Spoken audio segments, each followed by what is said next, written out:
Hi everyone. So I'm venturing out of my comfort zone, which is usually the written word. I'll still be relying on some notes anyway. And I'm dipping my toe into the vlogging space. Anyone that is familiar with me or my writing knows that I am very passionate about preserving what's left of our civil liberties and our individual rights. In that respect, I'm not just a keyboard warrior, although I have absolutely no problem with that term. I think if you can be a warrior at anything in your life, go for it. If you want to hop online and share an opinion, that's almost bordering on being a civic duty. So go you. All I'm trying to say is that I actually do live my everyday life with a view to maintain whatever semblance of privacy and information disclosure rights I might actually have left. And I can tell you the post-mortem is in. It ain't great, whether it's governments or your local vet, your employer, the supermarket.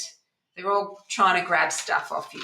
They're all doing stuff without your consent, and the picture is not great. My general focus is going to be on politics because that's really where it all begins. The reams and reams of legislation that are passed every day. Some of it's scrutinised, some of it isn't. Some is scrutinised and found to be wanting, it's challenged, and yet it passes anyway. That's simply due to the makeup or the way your Congress or Parliament is weighted. Conversely, there are times when laws really, really should be enacted, or at the very least enforced to protect our rights, and nothing happens. So I'll give you an example, and this is one that really baffles me. How is our personal information and our data still legally allowed to be harvested and sold to the highest bidder? One would think that's a very basic, fundamental right not to have your personal details used and abused in such a manner, and yet where are our leaders and our representatives? Nothing's changing. And what are the consequences of that? Well, have we all had a loved one, maybe an elderly loved one, who's been contacted by a scammer sitting in a call center in India or China or wherever they are, and they've tried to take them for everything that they've got? Yeah, just remember that. That's a real world issue. So another thing I will be drawing attention to on my channel is the social engineering that we're all subject to in our everyday lives to condition us, to make us more compliant and accepting of surveillance. And by surveillance, I mean that can be done through many means these days, but today I'll just be focusing on cameras. So the ubiquity of cameras in society and the total lack of etiquette surrounding them is now cultural. And if you're familiar with the notion of the panopticon, I'm not going to go into that today. Please look it up in your leisure time. But if you are familiar with that concept, I really don't see how you can deny that that's where we're at the moment, especially with the advanced technology and the advent of AI and all of those factors coalescing. To be clear, I won't be using this channel to bash artificial intelligence. I love AI. I see it as having a bright future. But as usual, there's always those few sketchy humans that are going to ruin it for everybody. So that's something we have to be aware of in the short term. And thirdly, I will be using my platform to delve into the genre of true crime. As of late, I'm going through a bit of a true crime phase, namely the Richard Allen case in Delphi, the Brian Kohberger case in Moscow, Idaho, where those 4 college students were, I would like to say the M word, but they're going to make me say the unalived word, aren't they? So I'm very interested in the Kohberger case due to the whole IgG and the generic tip and how they're going to introduce that into court. I mean, it's unbelievable the shenanigans that are going on over there. So that's one that I'm very interested in.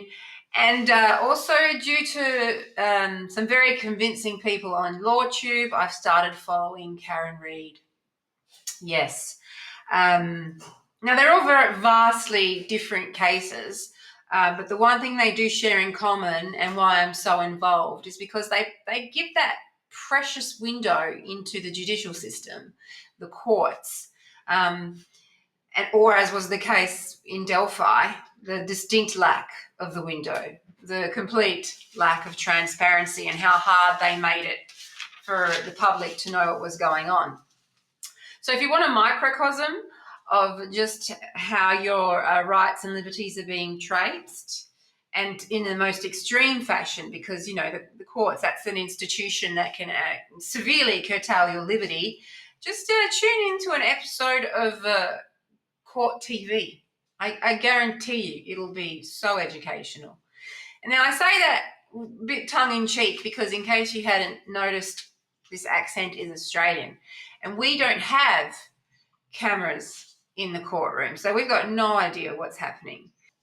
Now, if you juxtapose that with what I was saying earlier about the systemic misuse of cameras in conditioning us to surveillance, but also their role in the penal system in being able to prosecute and convict us, but then they're not deemed fit to be able to be used as a tool for the public to gauge and audit how our courts are faring, that's very rules for thee but not for me. And that's just inherently undemocratic.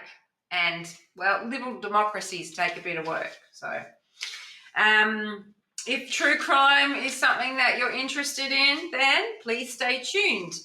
But the one thing I will say about Karen Read before I go is that it has some striking similarities to something that happened here a couple of years ago in Adelaide. And I remember it quite vividly because it happened at Christmas time. And I do remember when I heard about the incident, it was between two Olympians, right? And I remember thinking to myself, I think she might have jumped on the bonnet. 2 years later, we find out that's exactly what happened. Now, unlike the Karen Read case, the victim's mother in this instance described what happened as a tragic accident. The husband was initially charged with causing death by dangerous driving and aggravated driving without due care.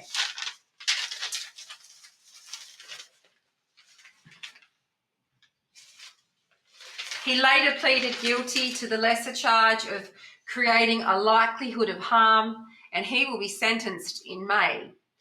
Now, just as a point of reference, the victim was on the bonnet.